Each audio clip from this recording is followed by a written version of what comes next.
Yeah, it's been a wonderful life, truly has. Did I ever lay the word on you about what I think of Elm? He's sorry as goat shit. You don't get much sorrier than goat. Monroe Elms, you want to avoid him. Never He heard lives him. in Shafter and he's an official and he's shady and bad news. Well, he was county judge and he lost a primary in February, well, last February. And the motherfucker ran off. But he always demanded his paycheck every Right, month. so he still had 9 months to serve, but he split once he lost his primary. So he left and moved out of town and still demanded his paycheck. That's a lot of, what do you call it? Chutzpah? Chutzpah. Anyhow, he got a job as a superintendent of a little rural school up in Reynolds County, Texas. Just so happened that was my home area. And my brother was in the feed business there, and I told my brother, and he told all his things, oh no, he's such a good old boy, and he fucked him like you wouldn't believe before he got out of there. But what happened is,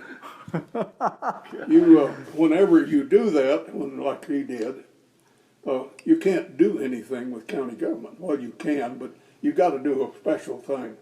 So we found out that we could create the office of administrative officer. So they wanted me the administrative officer, no money, just you know. Do the county judge's And job. I could do everything except trial. I couldn't do trial, contracts and things like that. And so I did that for 9-10 months for free, and finally, I don't know whether you've ever met this gentleman or not, but Mario Rivera. You ever met Mario? You haven't met him, but he's another guy you need to meet. He was a treasurer. He's excellent money. One of the finest men I know. Excellent numbers guy. What years are we talking about then? Early 2000s. Early 2000s? He served down near 30 years, I think. Yeah, he worked for the county forever. He was county treasurer. Okay. Yeah, he kept things going. Anyhow, we got together, and when he took this job, there's a law in the state of Texas says you cannot have two offices you can't draw the office of two officers except unless you're a constable or a certain county attorney. You're county attorney, you can have a private practice, and right. You can be city constable, attorney. you can do the same. You know, you can be a deputy sheriff. Right. You can be a deputy and a constable. And anyhow, so this come along, and I got to do this a little more to show you. He was married, and he divorced this lady, and then he met a little girl from Mexico, and the nicest, sweetest little girl, and my wife just adored her. They just did like get together. Anyhow, one of his college professors, a lady up at San Angelo College. This is, I can't prove, but I know I'm right. He took off to Brazil with her and stayed over a month. This lady, the professor, and in the process of doing this, he and the judge gave him a divorce from his wife, his little nice sweet wife, and I know that what he did once he got to the thing, she didn't know she was divorced. Absolutely. And the only way you found out was through my spy network, and I found out. And anyhow, the treasurer and I, we worked on this, and because it was so goddamn inconvenient to try to run the thing without being able to. And so we went to the district judge, and the big buddy that gave him the divorce. And we said, we want him to resign. No, you can't do it. And I pointed out to him that the law said this 2 outfits of emolument in the state of Texas. Oh, he said, I know better than that. He said, my friend down in Laredo, he got beat and he went to Oregon and got him a job at a college up there. I said, we're not talking about Texas and Oregon, we're talking about Texas and Texas. Anyhow, he went on and he wouldn't take the thing, so we went back and we dug up scads of where he had fucked the county, where he per diem from the council of governments in here too, and mileage. Same time, yeah. And having his vehicle worked on county stuff. And we gathered all that up. And Mario went to the judge and he said, "Now, Judge, we're ready for him to leave. Been ready a long time. We are going to file theft charges on him in thing, and unless he does. Well, we got a letter next week said I'm going to resign." And happy, but it's the son of a bitch, we got rid At of least you it. got rid of it. Right. You know. He knew you were on the case. He knew what was coming, so he decided to resign to Yeah. save getting The fired. judge told him they're fixing to file on your ass. They've got the goods. They've showed me the goods. They got the goods. And so, anyhow, got him out. You probably don't think that I think too much of some people who are presidents. I do think something of that man right there. I've met him and I got a picture with him over here, up over here in this corner. Yeah, over here. That group over there. Oh yeah. Oh yeah. And that was when he was governor. I went down and testified before the committee to renovate the courthouse here to get them to get the money to do the And that thing. was 2001 they granted that money. And anyhow, People tell me he was a very good governor here Yeah, in he was. Texas. I think he was an excellent governor. He's an excellent governor. And he's a man, I guess I'll look up and I'll see him riding a bicycle with a bunch of wounded warriors, treating them, doing things for them, and you know. And I don't know, and his wife is, I've never met her personally, but she's always so damn charming.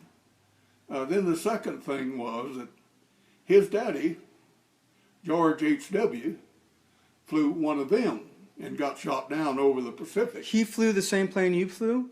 And I flew in. I wasn't a pilot. I was a gunner. Okay. He's a gunner. But that's the same plane that George H.W. got shot down in, the same model.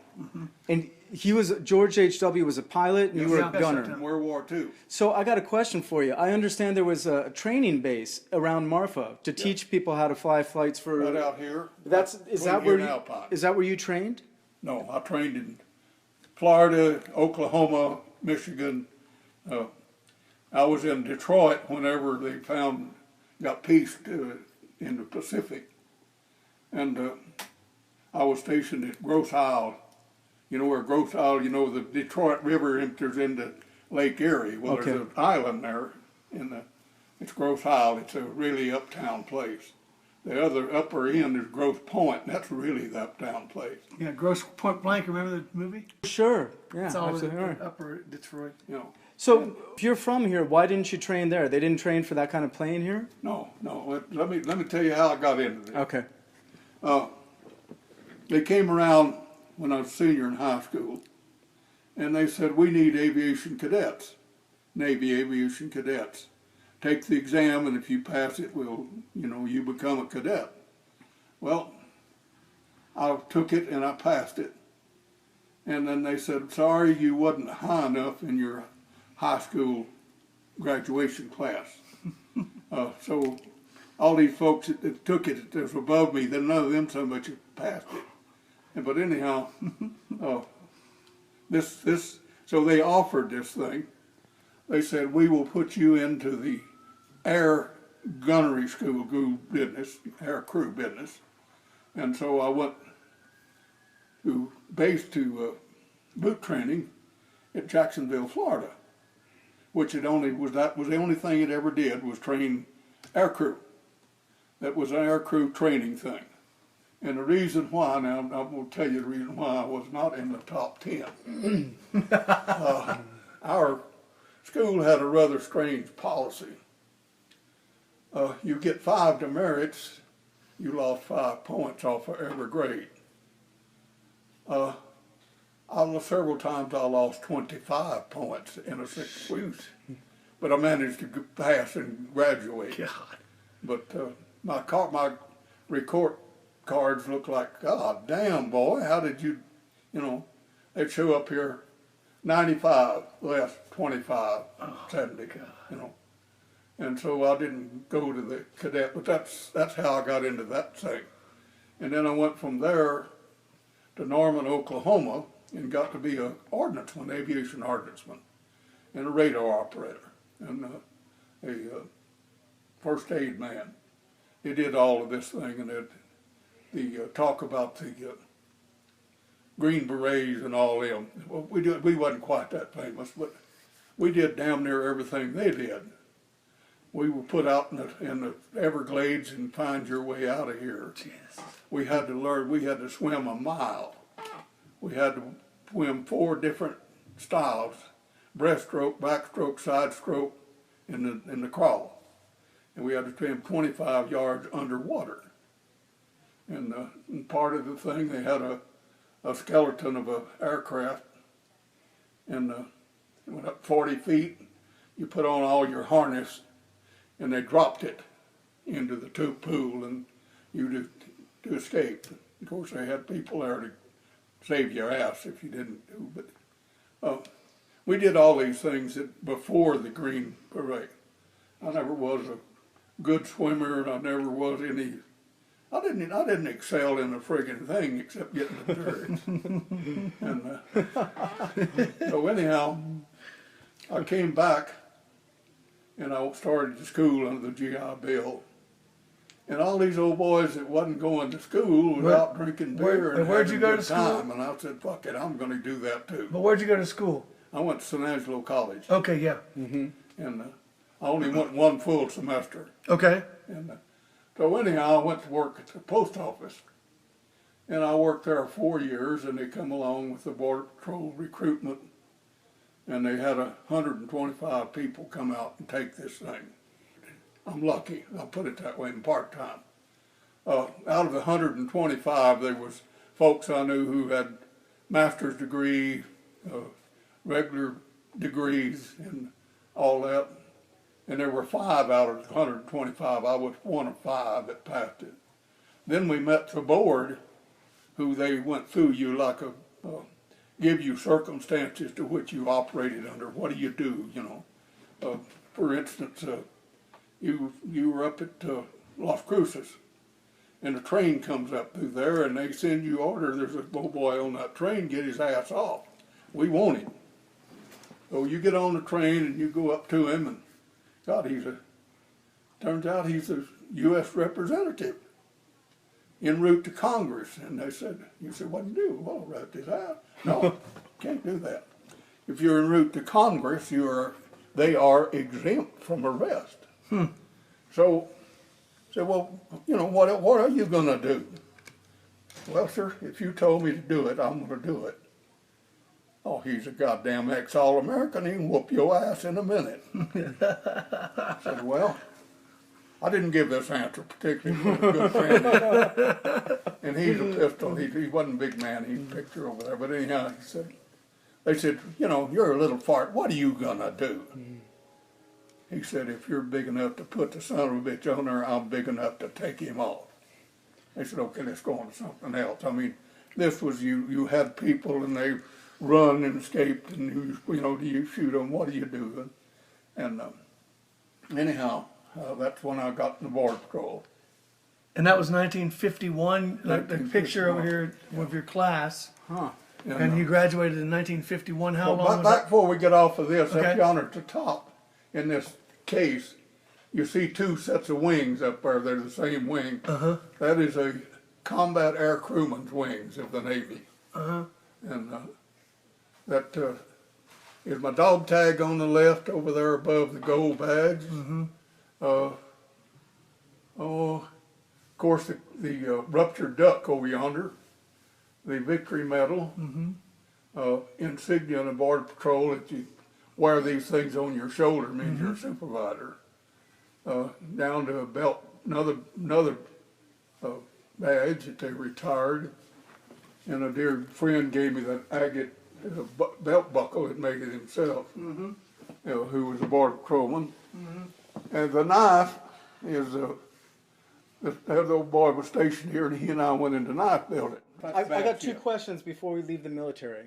When you said you did the swimming, you swam a mile. You had to do. What would you swim in? What kind of stuff? Well, sometime we swam in the surf, but most of the time we swam in a big swimming pool. We did laps. Okay. And the other question I have is when they dropped you 40 feet into when they dropped you 40 feet into the water. Yeah. When you hit the water, were you supposed to take off your boots and your uniform? You know, you hit the water, you took all of your harness off. You had your harness here and all this. And you got out of the harness and swam to the surface. I get you. And Wow. anyhow, so anyhow, back to the thing, the knife thing. He and I built knives, but nothing that good. He moved to Ozona, and he really went into it. And that is we bought blanks and did them. He built that one from scratch, and the engraving on that, I say engraving, it's Etching. Is it what? what does the Eskimos do? Oh, a scrimshaw kind of thing. Scrimshaw. Oh, yeah. That scrimshaw on the other side is a antelope, scrimshawed, and it's rather nice. Yeah, it is. And then he gave me that. And he didn't give it to me. I paid nickel for it. always the old thing that buddy, you never accept a gift of a knife from somebody. You always pay for it. I see.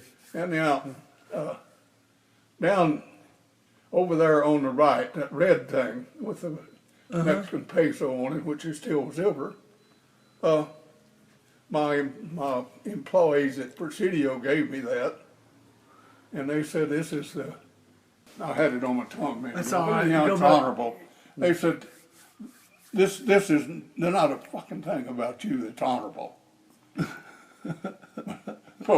But here you go. Yeah, here you go. It seems like throughout your career, you've been one of the smartest guys who's been one of the worst behaved. No, I didn't misbehave. After I got, I can say that no, I don't think that I misbehaved. I was strong-headed and I did things. But Okay, well, misbehaving is, well, let me say, you seem like one of the smartest guys, but you seem like one of the most strong-headed guys who did your own thing. I am somewhat. Okay. I got to tell you, the old Lon Taylor came up and visited this other friend and I and wrote an article on us and about the thing, and I told him about what broke me from doing something. Was at Sanderson, and my partner and I went out and we had up this ranch way up the country, and we pulled in and goddamn the wet shack just exploded. And my partner was driving because I should have stayed home. I had a fucking sinus headache that just, going like this. And he jumped out and said, see if you can cut them off by driving around that way. Well, he jumped out and I moved over there and I went around and had to jump out and open a gap and a few other things, and I'm going down this thing. There's a canyon on one side of it. And this old boy come running out of the brush, and I goddamn near run over him. I stopped, and he run off into the canyon around, and I got up, and I couldn't even see good. My head was throbbing so bad. And he got there, and he started up the other side, and he stopped, and he turned around, and he went. I was upset. I said to myself, that motherfucker's going to know that I don't like him. So I was going to shoot over to the side of him. And I wanted to stir dust right there. Yeah. I went right between his feet. Woo! And he jumped up and he took off. And he'd run a while and he'd fall down and puke a while. And he'd run a while and he'd puke a while. And I just stood still and leaned on the car and puked. And broke me from doing that. I never did it again. Right. It was a lesson that deserved to be there, Yeah. Anyhow, it broke me from doing things. I have done a few things, but I guess the worst I ever did one was an old boy up in Stockton, California, and he was claiming to be a citizen. I had his damn fingerprints, and he went on, and when I say lived, our office was over close to a church, Catholic church, so I went over and two priests who had been GIs, and they was very understanding.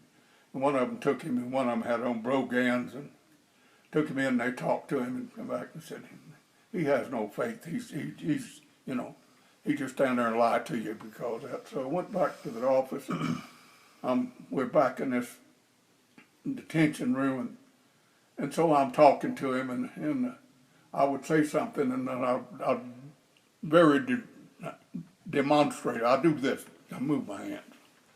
And every time I'd move my hands, God damn, he'd do that, and he'd do this, and he'd do that. Finally, I thought, you son of a bitch.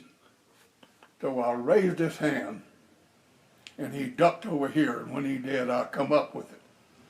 That era, I stuck this finger up his nose. And you think it looked like a fucking slaughterhouse. I bet it did. Mm-hmm. God. So then I pretty well learned to keep my hands to myself. Right. You know, you learn this, that you don't gain a friggin' thing. You know, it's so anyhow, two lessons that I learned. Luckily back there, I can just imagine what my life would have been like if I'd been found in both of them, you know. Yeah. And it's a lesson well learned. And what I did after I was in charge of the Sanderson station, went to Stockton, California, went to Chula Vista, California, in a unit thing, got 12-man unit, and then went from there. I came back to Presidio, he was a station senior, and then I went from there to Fort Stockton as a station senior, and then I came back over here as a prosecution officer, and I stayed here 10 years. And then I went to El Paso, to the El Paso Intelligence Center, in charge of false documents and false claims to citizenship. And one of the most remarkable jobs. I just, you know, I sit and think of things, and that gentleman up yonder, that's hair is turning gray, his ass ought to turn gray. As a for instance, he never presented a birth certificate. He presented a certificate of birth. What a certificate of birth is says, down here in our courthouse we have a record of a birth for this person. But this doesn't have the information on the thing about brothers, sisters, you know, anything you can put your finger in. And nobody ever moved forward on him. He has a Social Security card issued in Connecticut. The motherfucker had never been to Connecticut before he got this card. He got it in Hawaii. His grandma worked for the State Department out there that handled this shit of people dead. The man that this should have belonged to died many years ago in Connecticut. The delighted thing. They just give up on that shit. I mean, you know, it's just like, you know. I got a question for you. In the 50s, when you were working in the Border Patrol, what was the job then? You guys weren't looking for drugs, right? Or were you? We looked for everything. It didn't make a damn what it was. To give you an idea of what the Border Patrol was like, I'd say I was the only one out of the 125 they hired. And but anyhow, when I went to work for the Border Patrol, there were slightly over 400 Border Patrolmen. We now have 23,000. Wow. 400. The 400. After about the early 50s, we had got $1 million fucking budget, mind you. And whoa, whoopee, we got some new cars. You know? Yeah, right.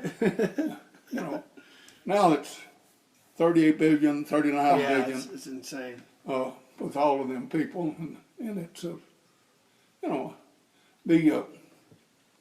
this business of I have a perverted view of things. I'm going to say this, like them motherfuckers up in Missouri, stealing and breaking in and stealing. Why in the fuck didn't they put a perimeter? Every motherfucker that walked out of that perimeter, grab his ass. If he had any merchandise, grab his ass and throw him in jail. or football coliseum or some goddamn place. What do? They sit back there, they're filming our ass. Here's the president and his folks up there, you know, everybody's saying, that motherfucker gonna turn me in if I say shit, you know. Right, right. And it's a thing. Anyhow, back over here where this is, moral turpitude is what I was trying to think. And they said, you ain't got no fucking morals.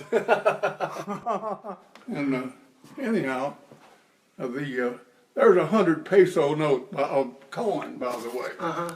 See that one over between them two? Yeah. Let me see. 1,000 pesos. Where is that? And Oh, right, right. okay, Look at that border patrol button. Yeah. They used to wear them on your Lapels? no, These? up here on your shirt collar. Okay. Yeah. You wore the eagle up there on your shoulder. One time when I was in San Diego or Chula Vista, they sent me up to the naval base and the Marines was on the gate. And I pulled up in this damned old junk border patrol car. It looked like shit. I had my uniform on, and I will describe it this way. This Marine sloped off the goddamn curb down to me and said, "What do you want?" And he saw my eagles. And I believe that motherfucker broke his back getting erect. You know, and yes, sir. When I went in, we did things.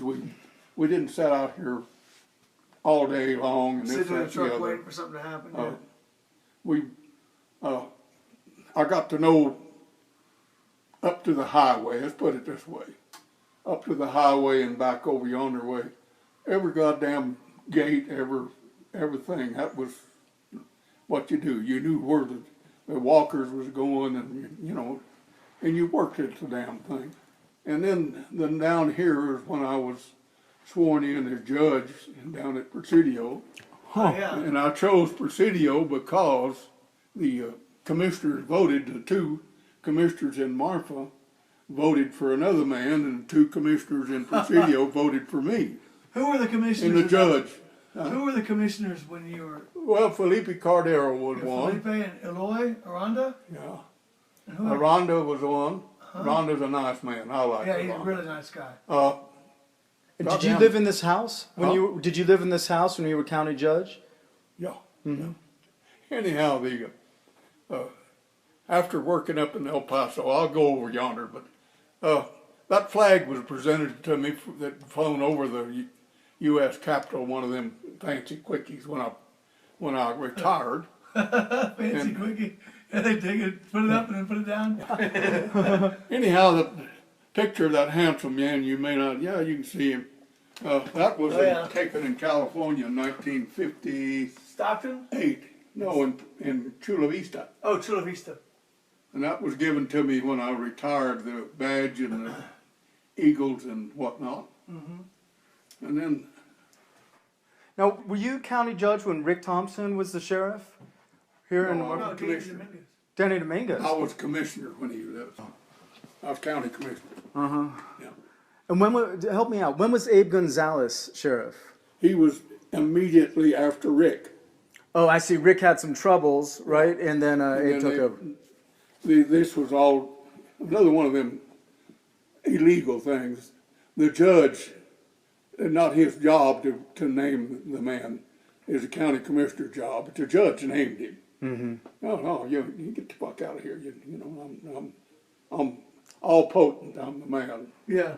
And they wouldn't even let me in to the conference because I don't guess I was one of the good boys. I don't know. I guess, you know, that I had a... And anyhow, all this other goody thing, and this plaque up here with the thing over here on the right, that's 35 years of government service. It's got a diamond in it. That was a good experience. When I got eligible for retirement, the city of Marfa was having trouble with the golf course. Uh-huh. And so they sent a delegation up to El Paso. They knew I was eligible for retirement. I'm not a golfer. But they knew I knew green. They knew I knew farming and things. And they said, if you will move down there, you can live at the golf course, and you can have the pro shop, and we'll pay you $500 a month. Well, I had enough. I had been in all these other businesses long enough, and so I came down and I ran the golf course 4.5 years.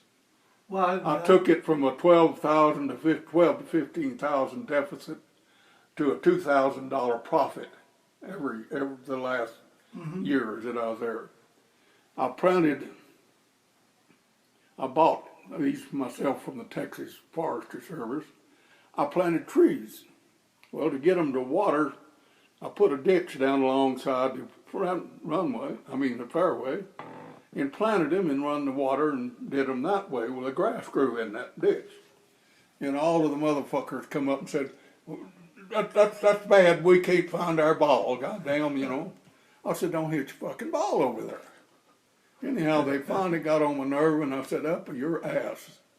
I got the city maintainer, and I plowed every motherfucker up. wow. And fuck you.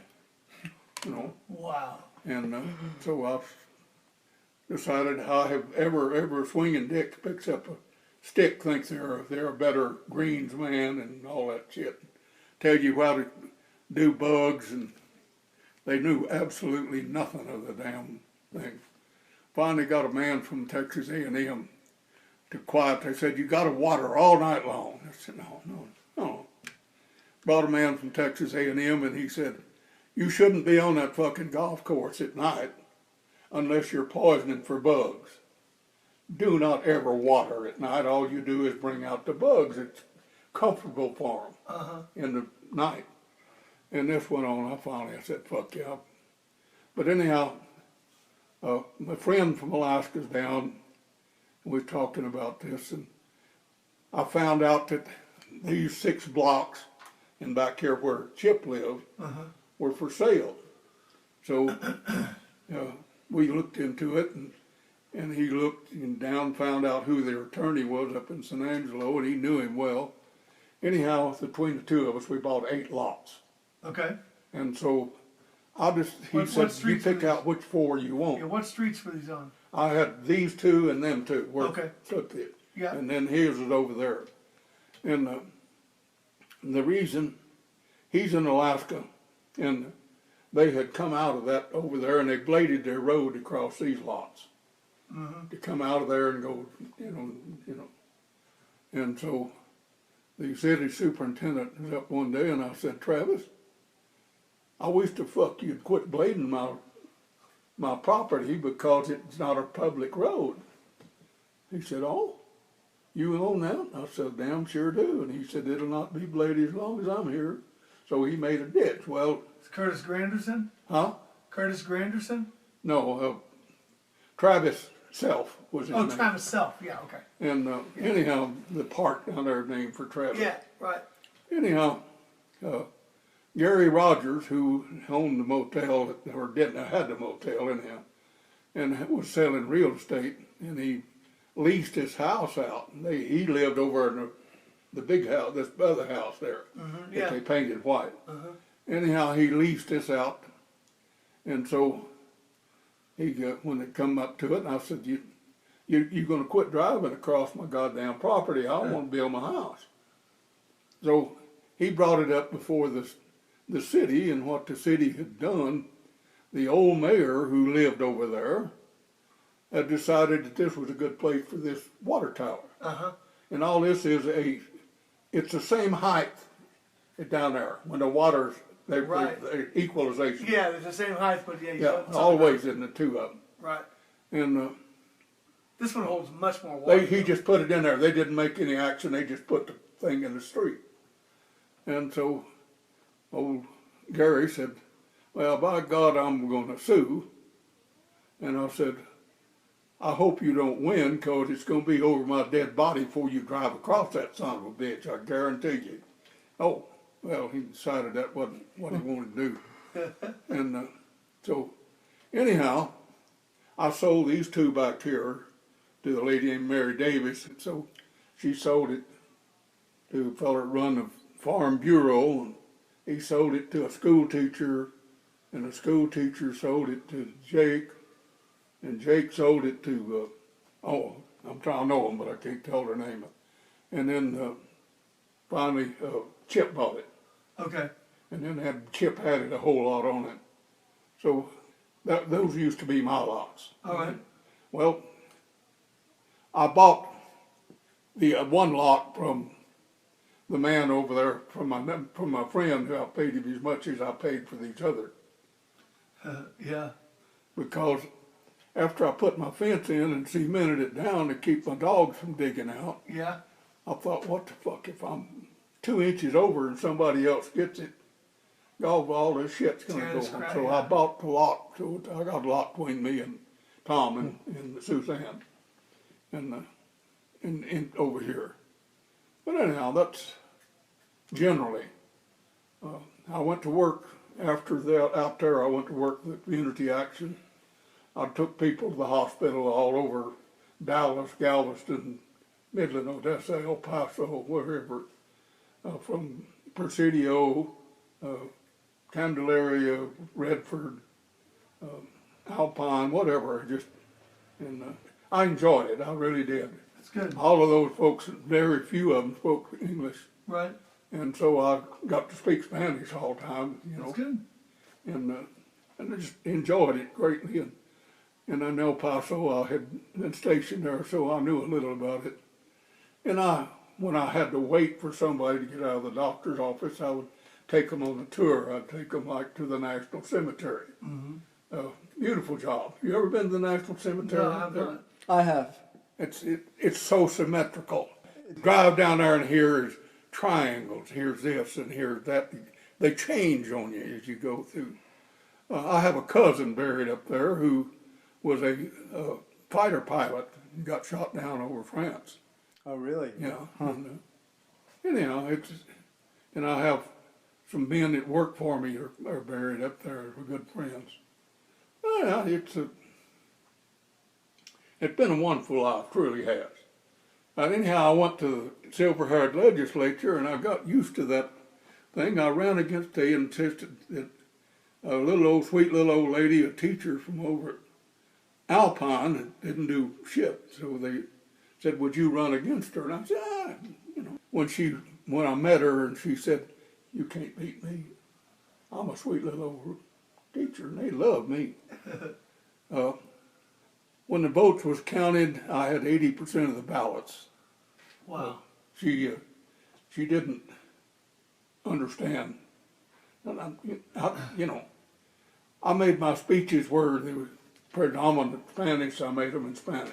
Nice, yeah. And I met them all, and I talked to them all, and I did my visiting, and these people that speak Spanish, well, and she didn't know shit about Spanish, and she didn't go in, any of them places and ask to vote. Sure, right. And so that really bugged her, and I got, goddamn, I kind of like that. That's pretty good. So this old boy we had here for county commissioner for this precinct was a former special ranger with the livestock thing, and he went to prison for abusing a man trying to get him to confess to stealing a horse. He Wow. put handcuffs on him to a tree and whooped him, and then stuck a goddamn cattle prod to his balls. Jesus. And he did, I guess, a year and a half up at La Tuna, and he got to be and LBJ gave him a full pardon so he could run. So he ran for the commissioner. What was that guy's name? Do you recall? Huh? Do you recall that guy's name? The name of the guy that LBJ gave a pardon to? Buster Cox. Buster Cox? Yeah. His wife lives down yonder. What the hell was her name? She was a school teacher here. One of his wives. He had a beautiful wife, and then she left him because he was a sorry bastard. And anyhow, Miss Cox down here on it, where the little church is down here that, The Presbyterian church? oh goddamn, Was it the little Mexican church? let me think about this. Rob Crowley, the other Crowley. Oh yeah, he lives right there. They go over here and stay all day long, and whatever you do, all day long in the hoot and holler church. Anyhow, right across, Yeah. over there, across from the glider man. So, David, what churches are we talking It's about? like here? it's a little Baptist. It's like a little. I think it's a non-denomination. A hoot and holler church. You had it right. If it's Baptist. It's like Iglesia or something. Or Yeah. Yeah. It's like on 3rd Street in Austin or something. Mm-hmm. It's right there. So anyhow, I ran against Buster, and I played the same game. I went to people's houses that I knew couldn't speak English, and I visited them and never ran a chance. And I got 80% of the vote again. And he told the man down there at the service station, said, I ought to go get some ammunition and kill every one of them son of a bitches said they'd vote for me and didn't. And this old boy had a sense of humor, and he said, Buster, there ain't that much fucking ammunition. So, anyhow, I guess it's sounding bragging, but it's just realizing where you are and what you do. What was your last election that you ran in? Was that it? I ran as county commissioner. I didn't have to run for a judge because I was appointed. Did you ever lose an election? Yeah. Which one? Way the hell back there, I lost the school board election. Oh wow. And that was because I had a Mexican coalition. You realize that. Yeah. Run against them. And the old boy showed up one time, never came back again to the school board. But anyhow, Yeah, they had yeah. You understand what he's talking about? They put a Mexican candidate up against him, Oh, right. and like they they got solidarity. and going over here, and the little picture down here is my class at Las Cruces, New Mexico, 1951. 1951. I'm the first one in the second row on the left. On the left, yeah. I can count on one hand the number of the people that's still alive out of that. How many of those people in that class? Huh? How many of those people in that class did you, after you graduated, did you work with on a daily basis? I guess about 7. Okay. Not many. We went to Presidio. Uh huh. We got assigned, this group got assigned to the Marfa sector, which was at that time the smallest of the whole damn thing. Yeah. And anyhow, I worked. Are you still in touch with any of those guys? No, not a one. I wished I was, but I explained the other day to somebody, our pilot, I'll go back to that. Our pilot, who was the instructor, who's in charge of the operational training in Opelika, was Captain Gunnis, a Marine Corps captain. And his wife had a baby, so they sent in a replacement for this thing. I'll say it once and see if you recognize it. Ensign Gay, Wait. sole survivor of Torpedo Squadron 8. It's a Battle of Midway. I was thinking of the Enola Gay, which was the plane. So this guy, No. yeah, I know what you're talking about. Yeah. His name is Gay. Mm-hmm. That was the What's his first name? huh? His first name I'm was. trying to think. I know, but it's anyhow. So my gunner and I were assigned to him, and what we did primarily was tow target for everybody else to shoot at. Uh huh. And anyhow, we flew with Gabe then, and he was a little bit on the edgy side. And one day we were coming in, we come in from out in the ocean and from shooting sharks and whales and rocks that British are behind it. You would shoot sharks with a .50 caliber? Yeah. Jeez. Up damn when you hit a big shark with that son of a bitch, he comes out of the water, I guarantee you. Anyhow, I'm laying up there, and I can roll my turret back and lay on my back, catch a little nap. And anyhow, we hadn't been with Gade all that long, and the voice on the radio said, Opelika Tower, request permission to land on a runway. And Opelika Tower's waved, he said, permission granted, do your local, your regular break up and come in. He said, lady, I can't, my goddamn engine just quit.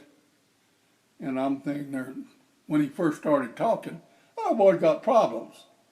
And then all of a sudden it got silent. I said, I know that old boy and another one or two of them that's got problems. And luckily we were close enough in, and he cut off and landed beside the runway, and just made a dead stick landing. Wow. And I was greatly relieved. How'd that go? How, did he made a good He landing? did it beautiful. He's just as good a landing as he always made. Wow. But he was in full control, and like I say, he was a nice man, but he had the jitters. Sure. Yeah, the our regular pilot. This is all I still don't know, but I think it's right. I think his name was Smith, and he was from Jones Beach, Long Island. Huh. But I can't ever remember whether it's Jones from Smith Beach or Smith from Jones Beach. Right. You know, I think it was Smith from Jones Beach with our pilot. He got meningitis. Oh. Anyhow, back over here, we get all this, and